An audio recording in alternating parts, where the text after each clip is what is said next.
Halo, Assalamualaikum. Kembali lagi dalam sesi 3 menit bahas buku bersama aku, Dr. Amalia. Oke, kali ini kita akan membahas buku yang berjudul Cosmos karya Carl Sagan. Jadi Carl Sagan itu merupakan seorang astronom sekaligus juga pembuat film dengan judul yang sama. Dan ini bisa dikatakan buku sains terlaris sepanjang sejarah ya. Nah, jadi aku bisa bilang ini meskipun bukunya diterbitkan pada tahun 1980, buku ini tak lekang oleh waktu.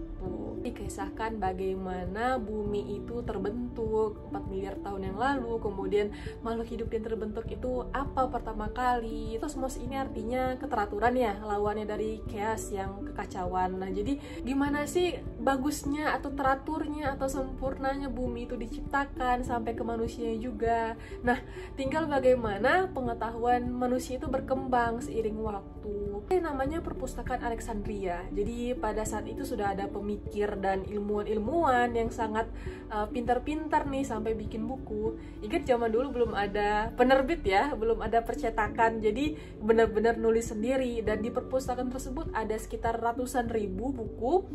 Namun karena buku-buku tersebut terbakar, hilanglah ilmu-ilmu yang telah ditemukan tersebut, sehingga mau tidak mau kita memulai dari awal. Adanya buku tersebut tidak terbakar, 2021 itu sudah sama dengan kecanggihannya dengan 3021 gitu istilahnya. Jadi aku bisa bilang buku ini sekitar 60% menceritakan tentang astronomi, sementara 40%-nya menceritakan sains secara umum.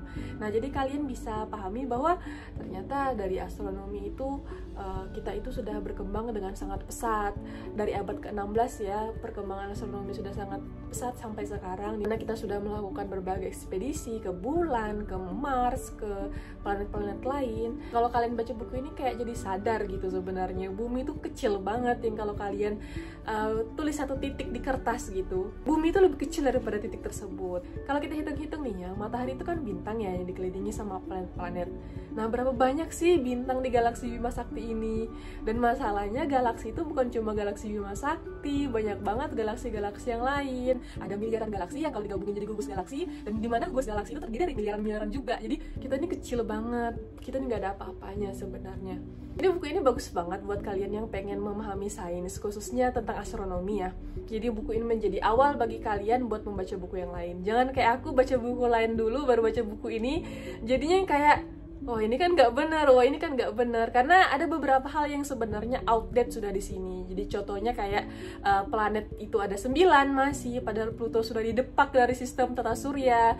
Terus black hole di sini katanya belum ditemukan. Kan sekarang udah ada ya. Misi terakhir adalah Voyager 1 and 2, padahal sudah ada New Horizon yang lebih bagus kameranya. Terus misi ke Mars juga ekspedisinya sudah lebih baik, bukan hanya Viking, melainkan sudah ada Perseverance yang terbaru, ada Pathfinder, ada Spirit and Opportunity. Nah, udah lebih up to date gitu loh. Nah, jadi kalau kalian baca buku ini jangan ditelan mentah-mentah. Misalnya memahami planet sebenarnya ada 9, padahal kan udah nggak 9 gitu. Jadi ini buku ini menjadi awal buat kalian membaca buku lain. Jadi kayak, oh ternyata yang terbaru sudah seperti ini. Oh ternyata sudah ditemukan ini, sudah ada ekspedisi ini. Kalau bisa 11/10 aku udah bikin 11. Segitu aja dulu. Semoga kalian menjadi penasaran tentang dunia sains, khususnya astronomi. Let's join the club.